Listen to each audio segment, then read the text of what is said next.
What's up, guys? You are listening to The Lifestyle Hub, the podcast that takes you behind the scenes and into the lives of inspiring individuals to not only educate, but unlock your true potential to live a healthy, active, and more fulfilling life. I'm your host, Jason Grima. Thanks for tuning in. Now let's get this show on the road.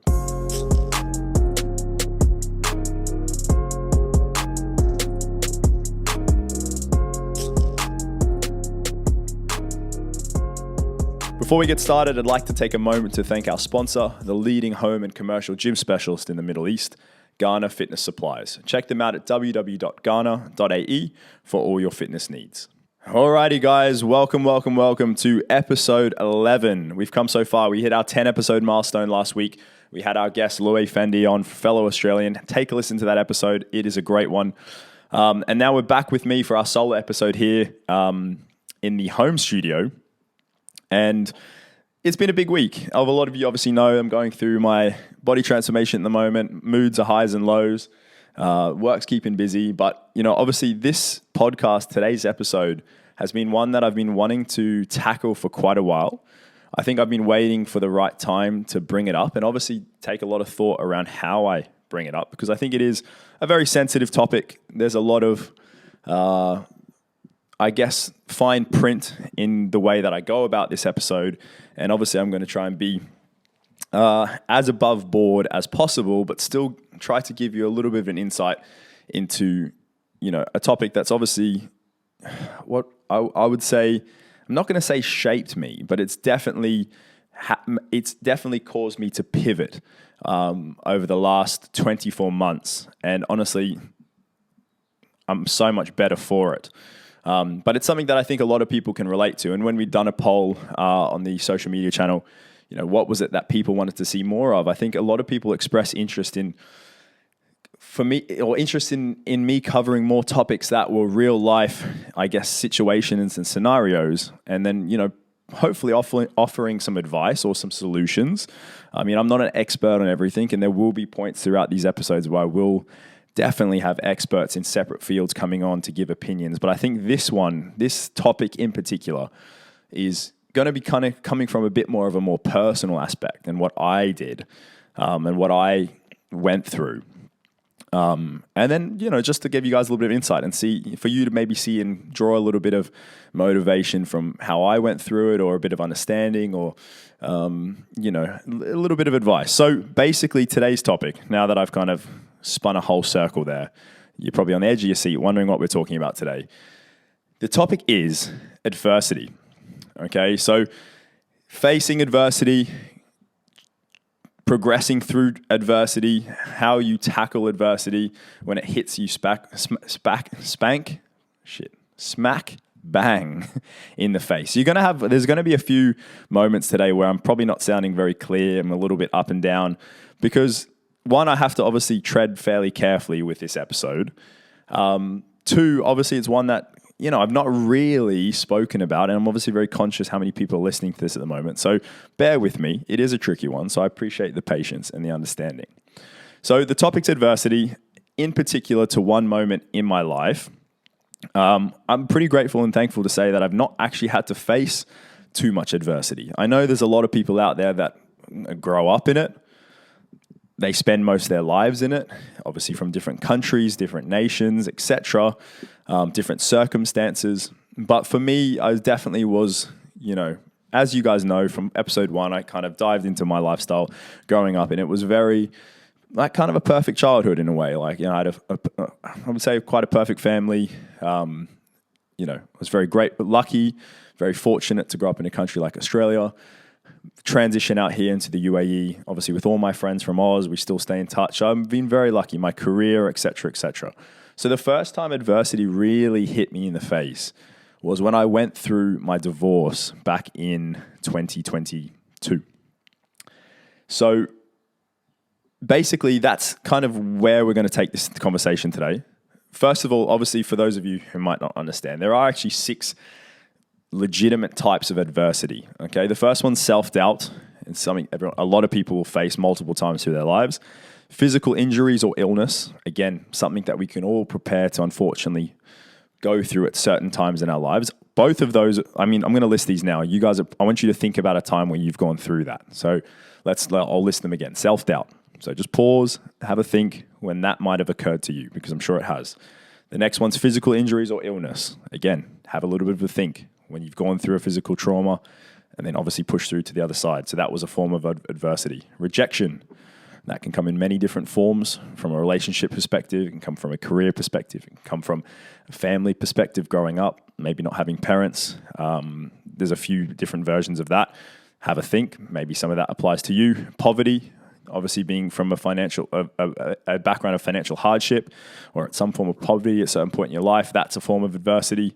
Losing a loved one, and that can come in a few different forms. Obviously, losing a loved one to, sadly, death. Obviously, you could lose a partner or a lover, or in this case, potentially a divorce would be a form of adversity. And another one is like struggling to succeed in your career or not feeling valued or worthy, etc. So that can also be another form. So again, something that everyone's faced at certain points in their lives. Without adversity, you've got to keep in mind that there are no opportunities for growth or for an allowance to build resilience. The fact that we face adversity forces us to grit through those harder times and to actually grow. In a lot of cases, at some point, you will find that you've actually gotten stronger despite what you've gone through. And at different points through that difficulty, you would have felt like you were never going to see the other side. And I think if you think back to a few of those examples I've just listed, where maybe let's do something that we've all been through, an injury. You're thinking, I'll never get back into the gym and I'll never be running again because I've torn my hamstring. Oh, I did this, by the way. But all of a sudden, you're back on your feet, you're back in the gym, you're doing one thing after the next, you're showing up, doing the small steps every day. Some days are bad, some days are good. And then 6 months, 12 months down the line, you're back running, you're back playing sport. So, you've pushed through and it's taught you to build a resilient character. It teaches you things about yourselves. It helps test you in those uncomfortable situations. It builds endurance, which I think is such an important thing. We have to endure the hard times and be patient. You need to go through this to find your inner strength. And we've all got an inner strength. But I mean, look, divorce is a difficult situation. There's a lot of levels of this. A lot of people go through this. I went through it at, how old was I? 27. So 27 years old is when I went through my first divorce. Speaking from a more personal background, I'm sure he won't mind me speaking about it. My dad went through a divorce at a certain point in his life as well. So that was something that it kind of had been around growing up, but it was never something that was ever really in my mind or didn't affect our family life. That was the kind of dad's chapter, and that was that. So I never, but to be honest, with the family that I'd had growing up, I'll be honest, I never really expected, it to happen to me. I don't think anyone ever expects it to happen to you. I think, when you go into getting married, etc. When I got married, it was during COVID. Safe to say that I think it was different times, very different times. Even now when I see flashbacks to COVID, I was like, how was that even a time on this earth?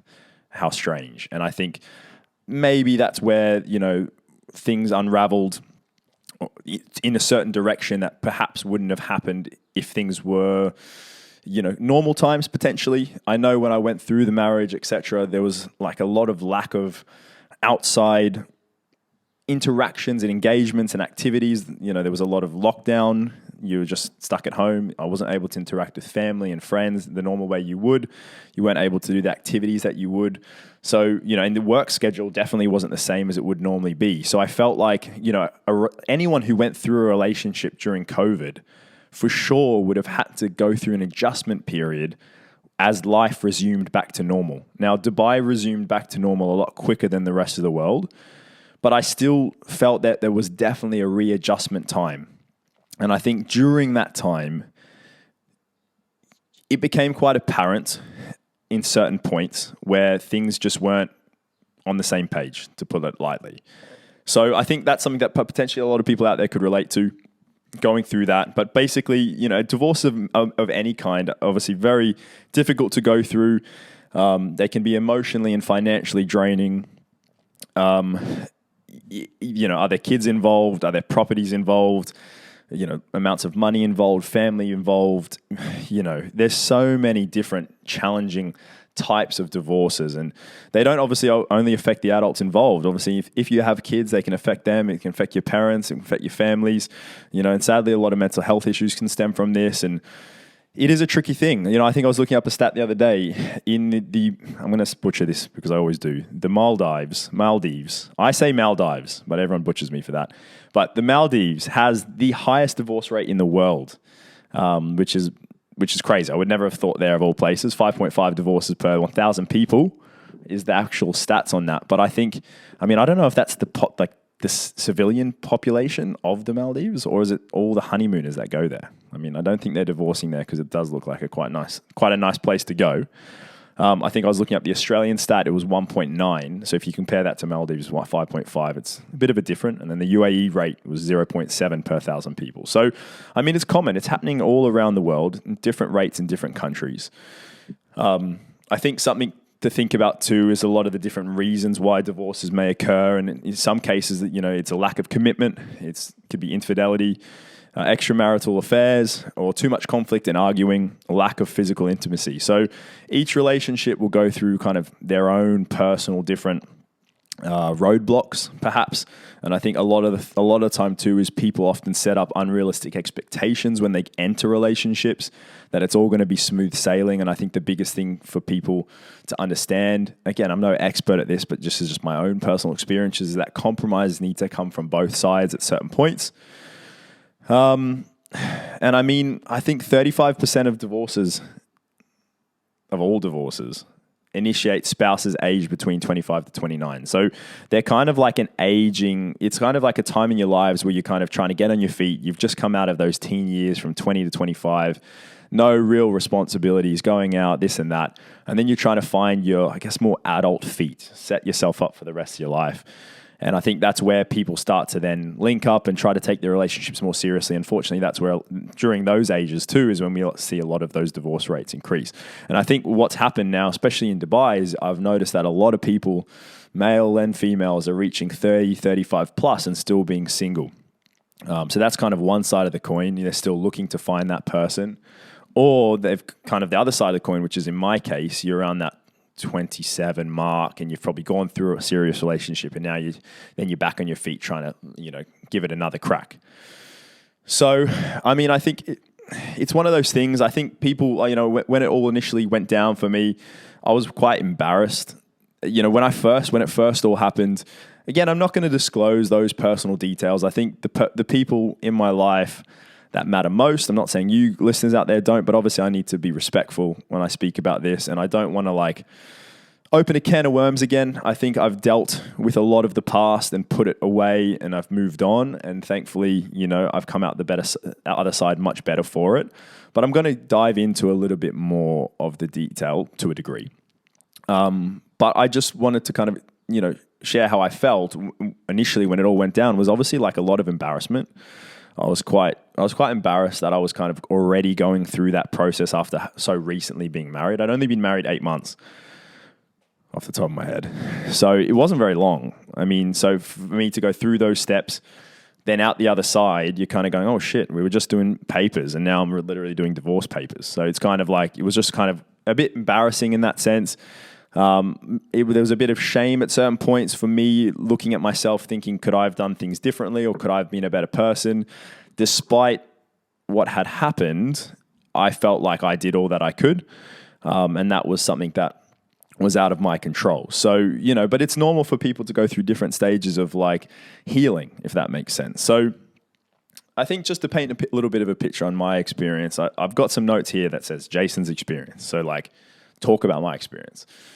Obviously, like I've said, I'm very conscious of how deep I'm going to dive into this. So I'm not really I am not going to go through all the deep details. But basically, when I'd found out that things weren't moving forward, it was tricky. I think my parents had been set up to come out, and that kind of fell through. There had been a property purchase at the time. So it was there was some highs and lows, and then everything kind of came crashing down. Obviously, at this point, there was no children involved, but there were two dogs involved, which, for most pet owners kind of have the same value. So that was a little bit of a tricky point. And then you started to have to think about the bigger picture and where do you go from here? And I think for me, it was hard trying to figure out what to do. I think that's the biggest thing. When you go through adversity and you're faced with a circumstance, it's tricky and challenging to know how exactly best to proceed. First thing was who do I tell? Who do I speak to about it? Because it was kind of a more personal matter to begin with. And there was back and forwards trying to figure it out. Could it be figured out, etc. But then as things started to shape up and I was kind of, my mind, it's very hard to understand. It's is this a testing point? Should you kind of keep working at it? Because a lot of people always say you should work at this and work at that. And there's a lot of circumstances where people go through situations and then they deal with it and they carry on. And, maybe 10 years down the line, they're happy as can be. But for me, I think, and for a lot of people, it's important to really make sure that you're making the best decision for you personally and that you're not being manipulated emotionally to act a certain way because of somebody else's input, i.e., your partner at the time, or family or friends or expectations or society. So you have to really kind of take yourself out of that picture. And that was really hard to do because my parents aren't here. My family wasn't here at the time. I'm lucky to say I had a few of my mates here that were very, very supportive as far as conversations go. My brother actually was very supportive. He was probably one of the first people that I spoke to because my brother's very wise. He's younger than me, but he's very, very wise and very open-minded, and he was very patient with how he speaks, and I think exactly what I needed at the time. So Dan was an absolute lifesaver. I think taking myself away to quiet space was something that I did every single day, probably for the first, every day almost for the first 2-3 months. When it was all right, this is where it's going, there's an issue here, there's something that's not working. And then it was okay, now how am I going to deal with it? What am I going to do to make the best decision for me based on the scenario of where things are at? There was a point where, people would say, hey, well, why don't you get a counselor? And a lot of people go to counselors and this and that. I think I went down that road purely to just say I had, but I didn't feel like it's hard to build that connection with a third party. I think sometimes I personally just didn't. I'm not saying it's not for everybody, but I think it's something that needs repeat visits. And I think I felt some alone time with myself and more people that were closer to me was going to actually be more valuable to me to make the right decision. So, that kind of was a one-off session. And for me, that didn't really give me any clarity. I think separating myself from most things was the best thing. Going through this, obviously I'm still working, right? So you guys can imagine, and a lot of you who actually know what I do and see me most days, you could tell I was off. I was a bit shaky. I was a lot more quiet. I was reserved. My mind wasn't there, which is very challenging when you're a coach and you've got a team of clients who rely on you for motivation. But I will give you guys an absolute shout. Anyone who was with me at 365 at that point, you're absolute gems because all of you are very supportive. I didn't disclose much with you guys. I said I was going through some stuff at home and everyone was very supportive and very self-efficient and you guys stepped up. So that was really important for me and that honestly helped me so much. But I think going back to that coping mechanism initially, I just took myself out of the picture. And for me, I went to what I would call a happy space. And for me, that's the desert basically here. It's the beach back home in Oz, but I can't take the dogs. So it would be go to that space, go there and I can kind of reflect. And I was literally going there every single day. I'd put the dogs in the car, we'd head on out. And there were points where I needed to do work. I'd do work out there. I was practicing guitar at the time. I'd do that out there. Everything I was trying to get out into that space. From a memories perspective, I think sometimes when you're going through the divorce, it can be quite challenging because you have a lot of memories in certain moments or you have a lot of shared items.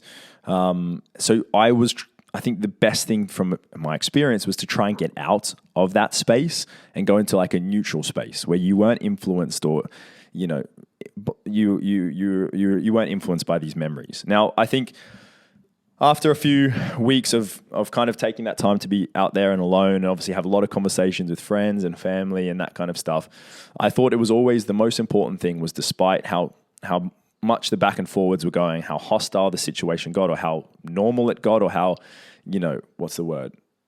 How much effort there was from both parties to just make things work, I needed to make a decision whether or not that was going to be the best thing for me. And I think some days, I think the biggest thing is to also just accept that there's going to be moments where you feel like shit and that you're going to be upset.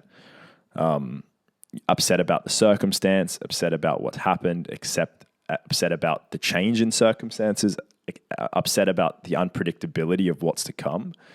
There's so many things like going through your mind, I think it's important to touch on the fact that a lot of people would paint like what they would think at that time a perfect life.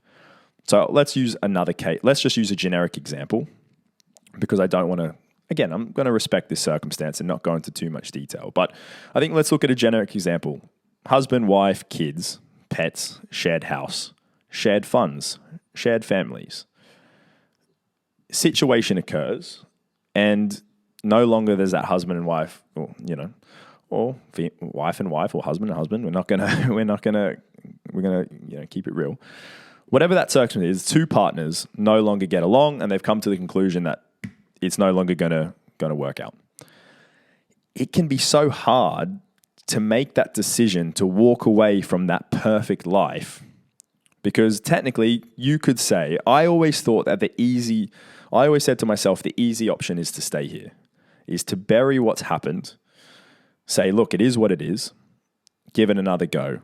Despite how I felt deep down, and in some circumstances, I'd always made a few terms to myself to say, if X, Y, and Z was ever a thing, I would stick to my guns and say no.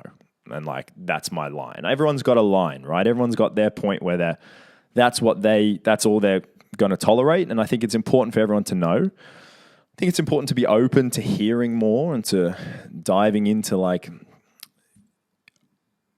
expanding your awareness. But for me, it was I had thoughts, but this was my line. I kept coming back to going, would I be happy if I made this decision 5 years down the line if this was to happen?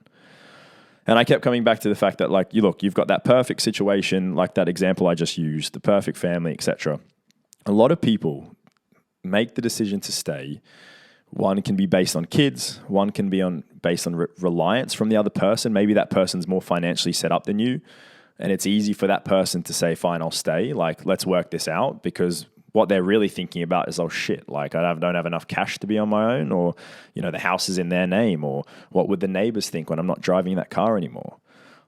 Or the other one, obviously the most common one, is the kids. Let's stay in it for the kids, give the kids the perfect future. But I think a lot of us have grown up, again, not me personally, but I've had good friends, my closest friends, their parents go through divorce. And you see sometimes the effect that it can have on the kids when the parents are trying to make it work and it's just not working.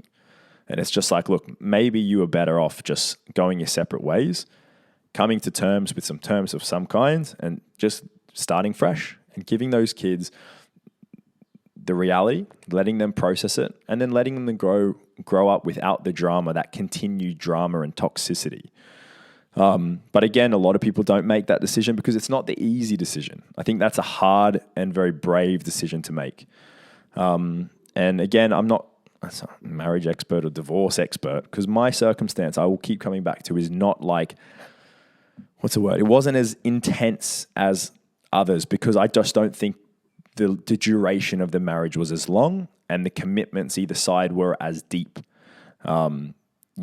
family-wise, kids-wise, 5 years, 10 years-wise, etc. Okay, so obviously, where am I going with this? That was kind of the process phase. I went through, a lot of shit days, lots of being upset, not knowing how to really process and deal with things. I think the best thing was when my family actually came out, and I was here with mum and dad for a while, and that took my mind off things. And I was able to kind of speak to them. They were very supportive and very open about things, and they were a shoulder to lean on, which I definitely needed a lot. The dogs were amazing. I think having pets, going through any sort of adversity with pets is the dream, because they're so supportive. They're like, if I needed some energy, I'd be like, come on, Loki, should we go for a walk? And he'll get happy and be like, yeah. And then he'll go out and start pulling on the lead, and all of a sudden we're running, and it's like a trigger of emotions. If I just wanted to sit and curl up into a ball, he would sit next to me and curl up into a ball. So I think it was nice. I was lucky to have the Huskies there with me. They were really supportive. Obviously, my family and some friends were very supportive. And as time started to go on, things started to process, documents were sorted, et cetera, et cetera, et cetera. All the fine print was done. I'd made that decision to go, look, I don't think if I proceed with this, it will be something that I reflect on saying, I'm glad I did. I think I had to bite the bullet at the time and make the hard decision to say, no, I'm starting fresh. But then I also make the hard decision to think, how am I going to change as a person moving forward?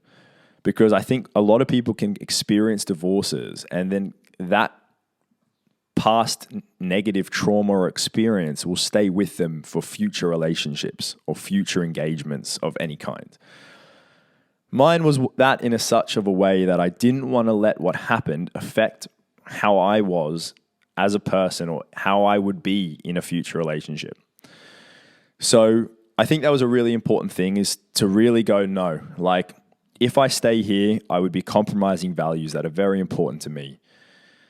They'll ultimately change who I am at the core, change the type of person that I want to be, change the type of future that I want to have, regardless of money, regardless of status, regardless of outside expectations, outside embarrassment, aside from family, aside from everyone else's opinion, and in this case, aside from obviously pets and stuff and kids in some people's cases, was like, no. So then once you'd made that decision, I think that's the hard decision, then you go, okay, what's next? Now, how do we do the logistics? And, in this case, the logistics were sorted. It took some time. Like a lot of things, it can be good. Sometimes it can be bad. It can go smooth. It can be hostile, whatever. Every circumstance is different. I'm not going to go into details. A lot of emotions in the air. So it's never pretty, let's be honest. So once things processed and proceeded, I was like, no, I need to go and get myself in a space where I'm going to double, and this is where my outlet during this time was the first one that I said to you guys was, and this is what I'm going to talk about, a few ways to overcome adversity, because I think it's really important. So the first one was kind of to stop making excuses. Okay. So even in some cases, if it's not your fault, and both parties will always say it wasn't their fault. I'll have my opinion. They'll have theirs. It is what it is. Who cares? Because at the end of the day, the excuses that you make yourself will ultimately define where you go. Whether you sit in a hole and never move forward, or you dust yourself off, you get back on your feet and you start running straight. And I was like, look, I'm not gonna let this get me down. I refuse to let it get me down. I was very frustrated, angry, and upset with what had happened.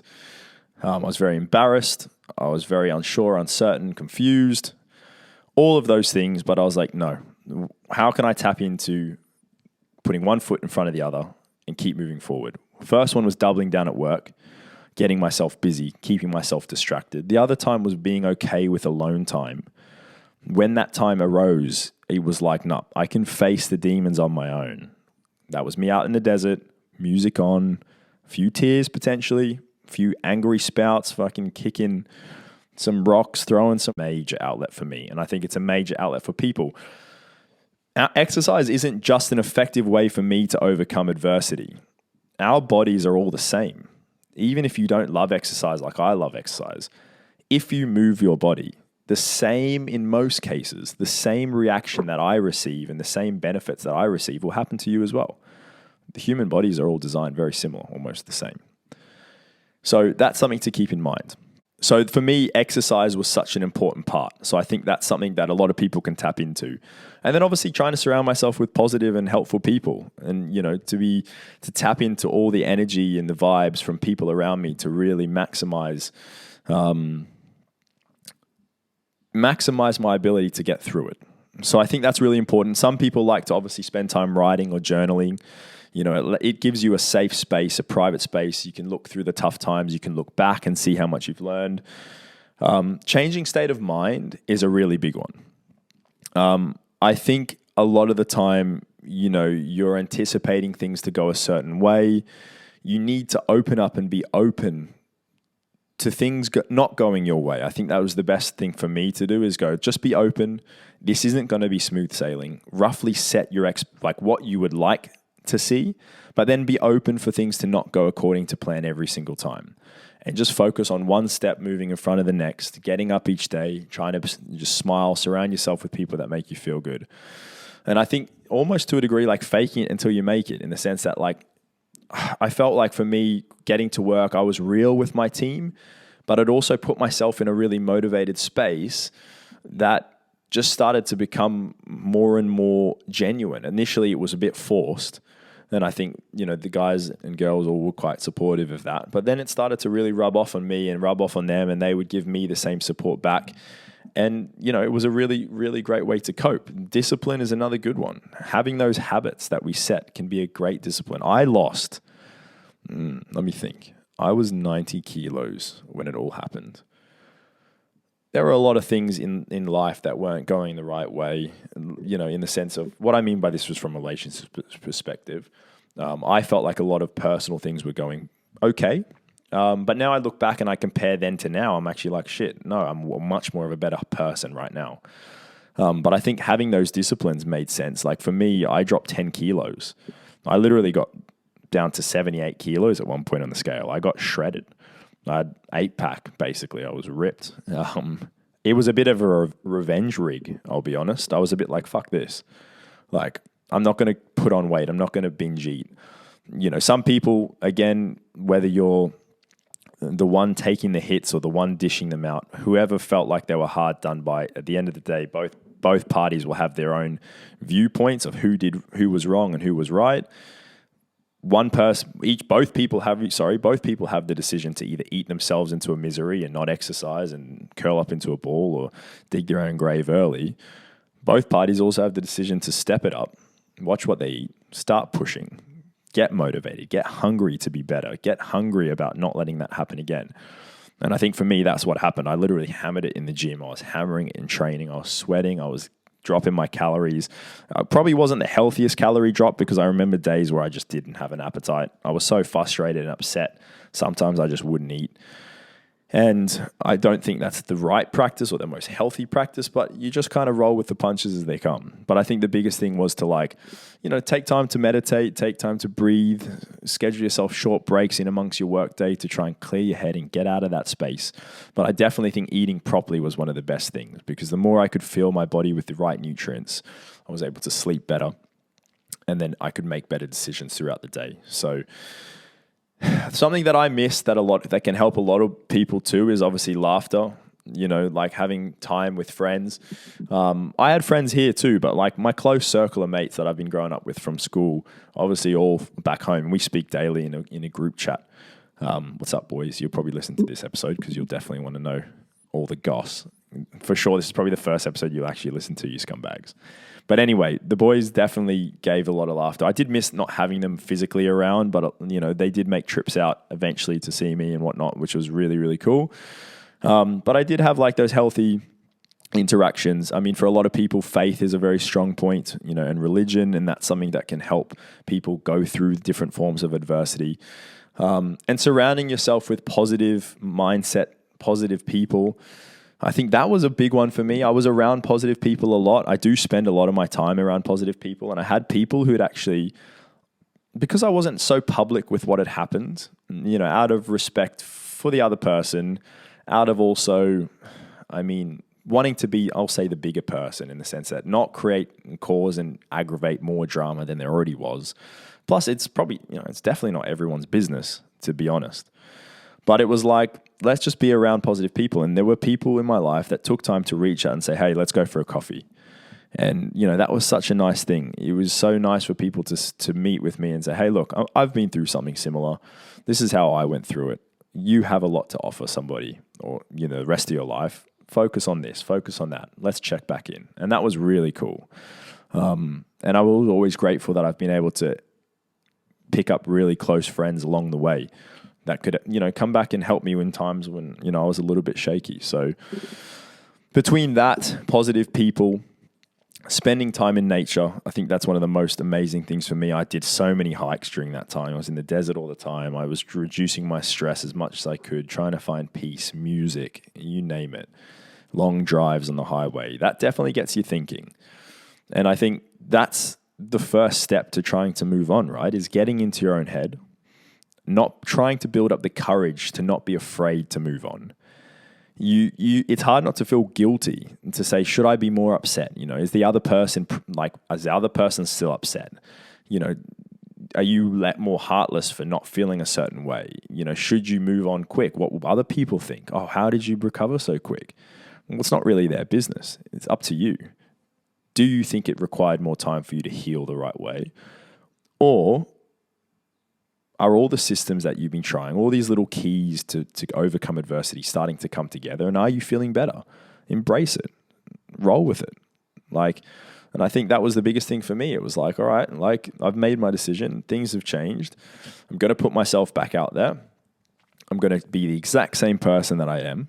And I'm so glad to know, that I've actually stayed the exact same person. I think I've improved from a relationship perspective in the sense that, I'll be honest, I've learned from certain mistakes. I am still learning, but I think I'm in a position now where there's a lot more communication. Life's a lot more normal. There's no COVID situations. I'm definitely, so much more happy. And I feel more empowered and independent because I was able to make a decision that ultimately has benefited me and my future. I took the hard decision. I will say it's the hard decision. If anyone knows the circumstance, it was the hard decision. Sometimes you can stay there. Things get worse, I believe. I feel like once you reach a certain level of toxicity, and this goes to any relationship, I think once it gets too toxic, get out. Wipe your hands, find mutual terms and say, catch you later, alligator. Because, I just don't think you can fight through toxicity. It's just simple as that. And it's going to take courage to have that conversation. And I think I'll give myself a pat on the back there. I was like, yep, I'm drawing the line. That's it. And, again, I'll give credit to everyone who helped me along the way. But I think ultimately I had to have that conversation and make that decision and make those actions and suffer those difficulties or challenges of being on your own again and rebuilding. But, ultimately, I think you feel better. And I feel amazing now that I'd made decisions about where I wanted to take my own life. There's days where not where I get upset about it. I think there's definitely not, because I'm in a happy space right now. But there's days that I'm kind of like, shit, went through that. Fuck, what a ride. That was crazy. And you just got to kind of accept that that's just something that's happened and it's something that shapes you, and everyone goes through different forms of adversity, some more intense than others. It is a little bit more of a relatable conversation that I'm able to have with my clients. And, a lot of people sadly go through the same. And I think it's nice to be able to talk to other people when they're going through something, whether it's divorce or any other sort of injury related or, losing a loved one, etc. It's important for people to, if you've been through something, take a second to relate to that other person. If you can offer them some sort of, counsel or advice, or just a shoulder to lean on, or just 2 minutes for them to let something off their chest, it can go a long way.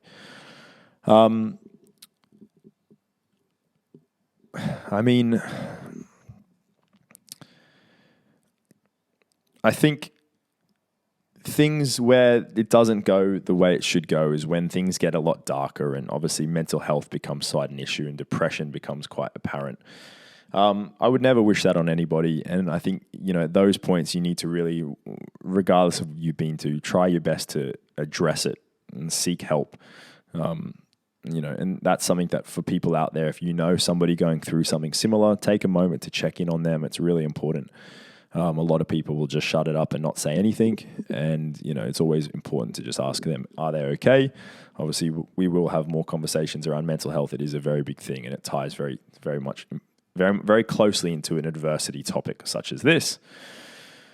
But I think the biggest thing is to understand is, look, we all experience struggles in life. You can't question it. It just happens. Some are fair, some aren't, most aren't. They will play a big role in shaping who you are as a person.